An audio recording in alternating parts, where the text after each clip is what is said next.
여러분, 안녕하세요. 진정한 자비란 무엇일까요? 많은 사람들이 이를 잘못 이해하고 있습니다. 한 선사께서 강가에서 좌선하고 계셨습니다. 그는 전갈 한 마리가 물에 빠진 것을 보았습니다. 곧 손을 뻗어 그것을 건져 주었습니다. 전갈이 그의 손을 한 번 물었습니다. 그는 극심한 고통을 참으며 전갈을 놓아 주었습니다. 잠시 후 전갈이 다시 물에 빠졌습니다.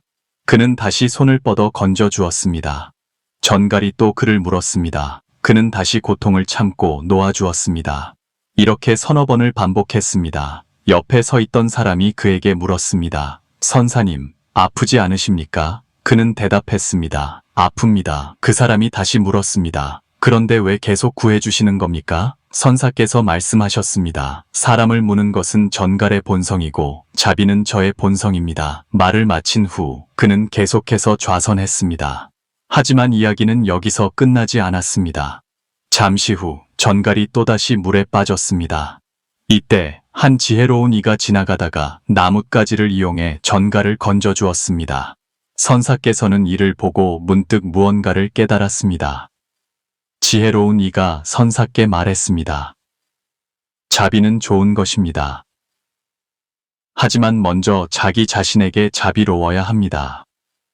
사실 우리 삶에는 우리가 관심을 갖고 돌봐야 할 사람들이 많습니다. 하지만 진정한 자비는 먼저 자기 자신에게 자비로울 줄 아는 것입니다. 오직 자신을 잘 돌볼 수 있을 때 비로소 주변 사람들을 잘 돌볼 수 있기 때문입니다. 자비란 무엇일까요? 자비란 우리가 고통의 근원을 이해할 때 생겨납니다.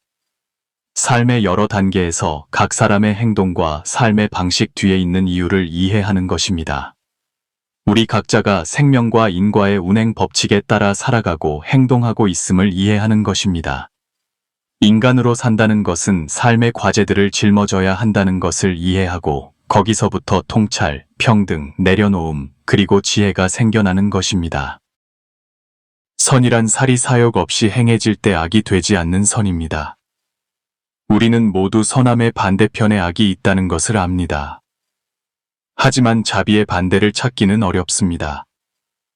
자비는 모든 것을 수용하는 것이며 모든 생명이 하늘과 땅 사이에 각자의 자리가 있음을 아는 것이기 때문입니다. 아이들은 본래 한 뿌리에서 태어났는데 어찌 그리 서둘러 서로에게 상처를 주는가? 자비란 우리가 자신의 생명의 고귀함을 찬탄할 줄 알 때이며 자기 자신으로 살아갈 수 있음에 감사할 줄 아는 것입니다. 사람마다 다르기에 우리는 질투하지 않고 비웃지 않으며 차별하지 않습니다. 생명의 가장 고귀한 점은 바로 나는 나이고 그들은 그들이라는 것입니다. 생명은 있는 그대로의 모습입니다. 그것이 바로 하늘과 땅의 자비이며 우리 각자가 자신의 생명의 궤도에 따라 살아가며 삶의 과제들을 완수하도록 허락하는 것입니다. 그러므로 자비의 첫걸음은 자기 자신에게 자비로워지는 것입니다. 우리는 자신을 존중합니다. 자신을 소중히 여깁니다. 자신을 사랑합니다. 진정한 자비는 악인을 벌하고 선을 찬양하는 것이 아니며 천지를 뒤흔들 만한 일을 하는 것도 아닙니다. 시간의 모든 순간 속에서 심지어 자기 자신에게조차 우리는 무조건적으로 받아들일 수 있는 것입니다. 이 순간 우리 마음에 어떤 생각이 일어나든 우리는 자비롭게 그 원인과 근원을 이해합니다. 우리는 평가를 담지 않고 부정하지 않으며 비판하지 않고 완전히 수용하며 생명의 정보가 가져오는 모든 경계를 자신이 표현하도록 허락합니다. 그것이 바로 자비입니다. 삶에 적용할 때 자비란 누군가가 고통, 번뇌 또는 격렬한 분노의 감정을 겪고 있을 때 우리가 더 이상 판단하지 않고 단순히 슬퍼하거나 동정하는 것을 넘어 그들의 고통 뒤에 있는 원인을 통찰하고 그들이 왜 고통받는지를 깨닫는 자비로운 각성을 의미합니다. 누군가가 우리 뜻대로 하지 않거나 우리를 불쾌하게 하는 말이나 행동을 할 때 그것이 가족이든 친구든 동료든 우리는 더 이상 상처받지 않습니다. 자비롭기 때문에 그들이 부정적인 마음을 일으키고 선하지 않은 말을 하며 좋지 않은 행동을 할 때 가장 큰 피해를 입는 것은 바로 그들 자신의 생명이라는 것을 알기 때문입니다. 우리는 또한 그것과 연결고리를 만들지 않으며 자신에게도 상응하는 부정적인 마음이 생겨나 양쪽 모두가 더 깊은 수렁에 빠지고 고통 위에 고통을 더하는 일을 만들지 않습니다. 그것이 바로 자비입니다. 자비가 없으면 수행을 논할 수 없습니다. 자비의 한 생각이 일어나면 지혜도 거기서부터 드러납니다. 자비 그 자체가 바로 위대한 에너지장입니다. 우리의 마음이 넓은 만큼 우리가 받는 에너지도 커집니다. 만약 한 사람에게 자비심이 있다면 그의 마음은 우주처럼 넓어질 것이고 그는 무엇으로도 깨뜨릴 수 없는 강력한 에너지를 얻게 될 것입니다. 그러므로 한 사람이 진정으로 집착을 내려놓을 때 바로 그때 마음에 자비가 생겨나는 것입니다. 많은 일을 겪고 나면 인생은 가시밭길로 가득하며 누구나 상처를 입게 된다는 것을 이해하게 됩니다. 진정으로 통찰하는 사람은 온갖 인생의 모습을 보고 중생의 고통을 목격함으로써 연민이 생기고 연민에서 공감이 생기며 공감에서 자비가 생겨나는 사람입니다. 결국 인생의 가장 높은 경지는 자비로운 마음을 기르는 것입니다. 우정에서 자비는 잘못에 대한 관용입니다. 옛말에 도량이 없으면 큰일을 맡을 수 없고 자비심이 없으면 천하를 품을 수 없다고 했습니다. 만약 한 사람이 마음이 좁아 사사건건 따지고 든다면 다른 사람들을 멀어지게 할 뿐입니다. 오직 진정한 자비심을 가진 사람만이 친구들로부터 지지와 사랑을 받을 수 있습니다. 소동팩에는 한종유라는 친구가 있었는데 자주 편지를 주고받았습니다. 이 사람은 관직이 낮고 수입이 적었지만 양고기를 매우 좋아했습니다. 월급을 받을 때마다 한종유는 항상 참지 못하고 양고기 몇 근을 사서 먹었습니다. 하지만 배불리 먹고 나면 돈이 다 떨어져 공웅에 빠졌습니다. 그때 마침 명장교리가 소동파의 친필 서신을 수집하는 취미를 가지고 있었습니다. 한종유는 이 사실을 알고 소동파가 자신에게 쓴 편지들을 교리에게 팔아 그 돈으로 양고기를 사 먹었습니다. 소동파의 친구들은 이 이야기를 듣고 모두 분노하며 한종유의 행동이 참으로 부끄럽다고 여겼습니다. 하지만 소동파는 한종유가 가난하게 사는 것을 알기에 그의 어려운 처지를 이해하고 이 일에 대해 특별히 관용을 베풀었습니다.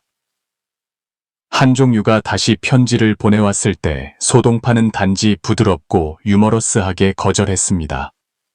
오늘은 날이 추워 살생을 할 수 없으니 자네는 고기를 못 먹겠군. 진정으로 성숙한 사람은 얼마나 많은 것을 꿰뚫어 보느냐가 아니라 꿰뚫어 본 후에도 자비심을 유지하는 것입니다. 자비로운 사람은 친구의 잘못을 결코 기억하지 않습니다. 호적과 노신은 원래 절친한 친구였지만 나중에 견해 차이로 분쟁이 일어났습니다. 그래서 노신은 사정없이 호적의 관점을 비판했고 그 언어는 매우 날카로웠습니다. 호적은 이를 알고도 그저 미소로 넘겼습니다. 나중에 친구에게 쓴 편지에서 호적은 심지어 노신을 좋게 말했습니다. 그는 그저 성미가 급할 뿐이야. 사실 아무런 악의도 없어. 바로 그 관용과 넓은 마음이 호적이 많은 지기를 사귈 수 있도록 도왔습니다. 옛말에 큰 지혜를 가진 자는 반드시 겸손하고 온화하며 큰 선을 행하는 자는 반드시 너그럽다고 했습니다. 진정으로 격이 높은 사람은 친구와 순간의 옳고 그름을 다투지 않고 조화를 이루고 이해할 줄 압니다. 다른 사람을 용서하는 것은 기품이고 다른 사람을 이해하는 것은 자비심입니다. 넓은 마음으로 다른 사람을 포용하는 것, 그것이 바로 인생의 깊은 지혜입니다. 그리고 원수에 대한 자비심은 바로 용서를 선택하는 것입니다. 특별한 시기에 목심은 여러 차례 억울하게 투옥되었습니다. 고통스러운 세월 속에서 그는 온갖 고초를 겪었습니다. 모든 작품이 불태워지고 세 손가락이 부러졌습니다. 18개월 후에야 그는 출소했습니다. 자신을 괴롭혔던 사람들을 마주하고 목심은 그저 한숨을 쉬며 말했습니다. 무엇을 용서해야 할지 모르겠습니다. 그저 세상 모든 일이 다 용서될 수 있는 것처럼 보일 뿐입니다. 사람이 어떤 경지에 이르면 모든 은원과 애증은 바람과 함께 사라집니다. 용서를 선택하는 것은 다른 사람을 위해서가 아니라 자기 자신을 놓아주기 위해서입니다. 서기 1997년 젊은 소동파는 장돈을 만났습니다. 두 사람은 만나자마자 친해져 서로를 지기로 여겼습니다. 소동파는 생각했습니다. 젊은 시절에 만났듯이 같으니 이 우정은 영원히 변치 않으리라. 하지만 뜻밖에도 장돈은 훗날 권력의 소용돌이 속에서 투쟁에 휘말려 수단과 방법을 가리지 않게 되었습니다.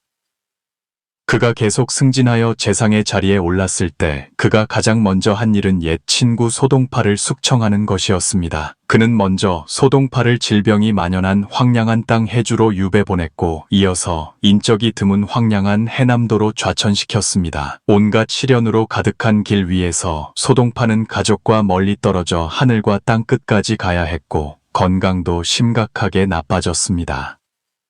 한때 절친했던 친구가 이제 자신에게 잔인하게 손을 써 가장 악랄한 원수가 되었습니다.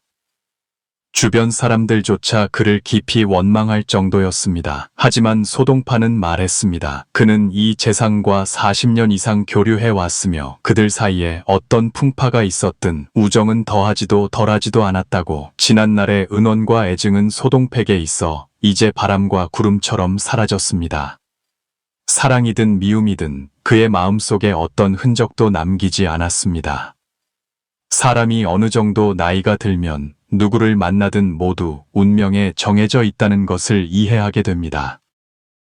도와주는 사람도 있고 속이는 사람도 있습니다. 사랑과 관심을 주는 사람도 있고 용서와 인내를 가르쳐주는 사람도 있습니다. 과거의 상처 앞에서 하늘을 원망하거나 남을 탓할 필요도 없고 계속 되새길 필요도 없습니다. 다른 사람을 미워하는 것은 사실 자신을 괴롭히는 것이기 때문입니다.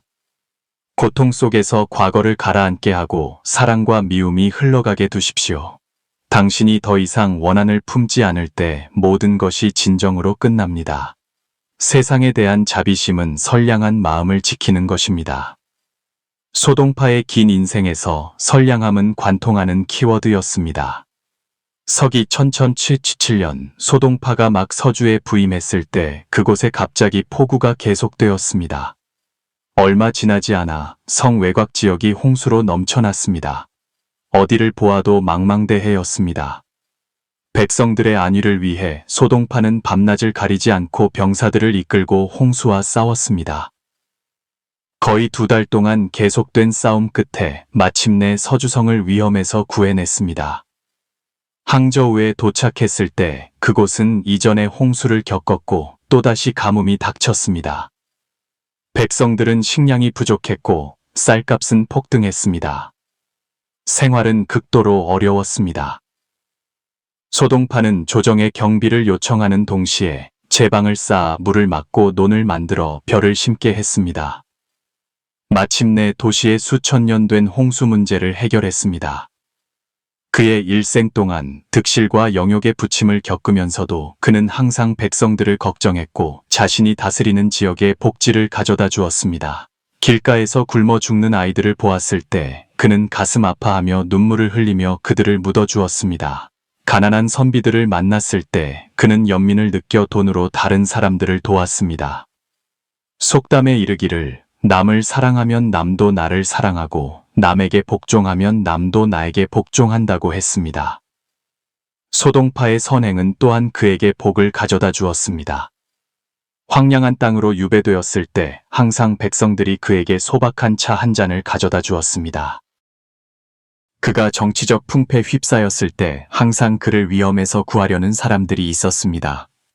인간의 삶에서 모든 화와 복에는 인과가 있습니다. 증자가 말했듯이 선을 좋아하는 사람은 복이 아직 오지 않았더라도 화는 닥칠 수 없습니다. 당신이 세상에 관심을 주면 당신도 더 많은 따뜻함을 느낄 것입니다. 당신이 다른 사람에게 친절을 베풀면 당신도 더 많은 행복을 돌려받을 것입니다.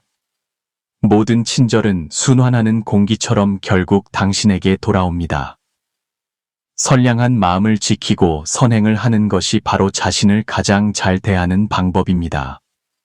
자신에 대한 자비심에 관해서는 우선 집착을 내려놓는 것입니다. 한 어린 승려가 실수로 매우 뜨거운 물컵을 들었습니다. 컵의 온도에 데어 이를 악물 정도였습니다. 그는 서둘러 해결책을 찾으려 했습니다. 때로는 컵에 찬물을 붓고 싶었고 때로는 돌로 컵을 깨고 싶었습니다. 스승이 이를 보고 물었습니다. 왜 컵을 내려놓지 않느냐? 많은 경우 우리도 그 어린 승려처럼 마음속에 집착에 갇혀 있습니다. 분명히 내려놓으면 해탈할 수 있는데도 어려운 삶 속에서 자신을 괴롭힙니다. 이숙동은 말했습니다. 인간이 가장 강할 때는 인내할 때가 아니라 내려놓을 줄 알 때이다. 당신이 불필요한 집착을 버리는 법을 배울 때 당신의 영혼은 비로소 해방됩니다. 1079년 소동파가 40세를 넘었을 때 부태사 사건으로 그는 관직을 박탈당하고 황주로 옮겨졌습니다. 그때 그는 푸른 산과 맑은 물 사이를 거닐며 살림을 즐기며 스스로 즐거움을 찾을 수 있다고 생각했습니다. 하지만 공명을 세우고자 하는 갈망은 한시도 그를 괴롭히는 것을 멈추지 않았습니다. 그는 자신이 번성하는 시대에 살면서도 재능을 다 발휘하지 못하는 것을 원망했습니다. 더 나아가 멀리 떨어진 곳으로 유배되어 논밭에 진정으로 응거할 수 없는 것을 증오했습니다. 절망 속에서 그는 종종 술로 감각을 마비시켰습니다. 취해서 깨지 않을 때만 고통을 덜 수 있었습니다. 어느 날 적벽 아래에서 그는 옛사람들의 위대한 공적이 재와 먼지처럼 사라진 것을 목격했습니다. 그는 마침내 산과 조정은 사업을 완성하기 위해 조화를 이루기 어렵다는 것을 깨달았습니다. 그는 맑은 바람과 산림 속 밝은 달빛을 따르며 그 뜻을 저버리지 않겠다고 다짐했습니다. 그 후로 황주는 그에게 더 이상 외롭고 황량한 곳이 아니었고 영혼을 맡기는 곳이 되었습니다. 그는 햇살이 가득한 순간을 즐길 것입니다. 그는 호수에서 배를 타고 유람했으며 짙은 안개 속에서 개구리 소리를 조용히 들었습니다. 과거의 집착은 멀리 떠나갔고 대신 삶에 대한 기대와 희망이 자리 잡았습니다. 한 생각 내려놓으니 하늘과 땅이 넓게 열렸습니다. 젊었을 때 우리도 최선을 다하면 모든 일이 뜻대로 될 것이라고 생각했습니다. 시간의 부침을 겪고 나서야 모든 일이 내 뜻대로 되는 것은 아니라는 것을 깨닫게 됩니다. 찬란하게 성공하는 순간은 단지 행운일 뿐이고 실망과 고통이야말로 진짜 인생입니다. 기회의 무상함 앞에서 영광을 지킬 줄 알아야 하고 더 중요한 것은 실망을 견뎌낼 수 있어야 합니다. 삶의 뜻대로 되지 않는 것들과 화해하는 법을 배우는 것, 그것이 바로 자신에게 베푸는 가장 큰 자비입니다. 어떤 사람이 큰 화상에게 물었습니다. 부디 사랑이 무엇인지 알려주십시오. 화상은 눈을 감고 잠시 생각한 후 조용히 대답했습니다. 그것은 바로 자비입니다. 세상에 대한 자비는 넓은 포용력이고 자신에 대한 자비는 맑고 깨어있는 평온함입니다. 세상을 대하는 방식에서 많은 사람들은 피상적인 의미만 보고 사람을 구하고 선행을 하거나 돈을 기부하는 것이 자비라고 생각합니다. 만약 당신이 깨어난다면 진정한 자비는 단지 선행을 하고 다른 사람을 돕는 것이 아니라 차별 없는 깨어있는 마음으로 자신의 내면의 어둠을 완전히 받아들이는 것임을 깨닫게 될 것입니다. 중생을 깨우치거나 그들의 깨달음을 돕는 것입니다. 저는 큰 선행을 하는 많은 사람들이 종종 기부를 하거나 사회 활동을 하지만 한밤중이나 외로울 때면 불안과 걱정에 휩싸이기 시작한다는 것을 압니다. 자원봉사자로 돌아갈 때만 그들은 안심을 느낍니다. 솔직히 말해서 내면의 어둠을 마주할 용기 없는 선행은 자비가 아니라 양심의 가책을 숨기거나 선행을 일종의 마취제나 도피 수단으로 사용하는 것입니다. 한 사람이 자신의 마음속 어둠을 인식하고 완전히 받아들일 수 없을 때 그는 진정한 자비를 가질 수 없습니다. 깨어나지 못한 사람, 진정으로 깨어난 사람은 술에 중독된 사람, 거짓말하는 사람, 사기치는 사람, 도박하는 사람, 나쁜 짓을 하는 사람들을 볼 때 마치 자신의 내면의 어둠을 보는 것과 같습니다. 그런 생각과 집착을 가졌던 적이 있고 비슷한 고통과 방황을 겪었기 때문입니다. 하지만 그들은 그것을 마주하고 극복했기 때문에 그들의 고통을 이해할 수 있습니다. 그들을 흉악한 괴물로 보거나 과도하게 두려워하지 않습니다. 인연이 충분히 닿으면 그들이 깨어날 수 있도록 기꺼이 도울 것입니다. 깨달은 자의 눈에는 모든 사람이 소중하고 유일하며 동시에 내면의 잠재력과 깨달음의 본성을 가지고 있습니다. 그러나 많은 수행자들은 누군가가 욕망에 빠지거나 실수를 저지르거나 매춘부, 도둑, 사기꾼, 폭력적인 사람과 같이 낮은 직업을 가지거나 법을 위반하는 것을 보면 즉시 그들을 비난하고 욕하며 같은 족속이 아니라고 구제할 수 없다고 말합니다. 심지어 그들을 즉시 18층 지옥으로 보내고 싶어 합니다. 사실 누구나 자신 안에 신성한 자신감을 가지고 있습니다. 구제될 수 있는지 없는지는 전적으로 자신이 결정하는 문제입니다. 만약 길 잃은 사람을 서둘러 단죄하고 지옥으로 보낸다면 남은 시간 동안 누가 구원받을 수 있겠습니까? 저를 포함해서 말입니다. 많은 사람들도 무명의 시기를 겪으며 많은 어리석은 짓을 하고 온갖 고통과 시련을 겪은 후에야 서서히 깨어납니다. 내면의 어둠을 마주한 적 없는 수행자들은 자신이 정말로 천국이나 정토에 있다고 생각합니다.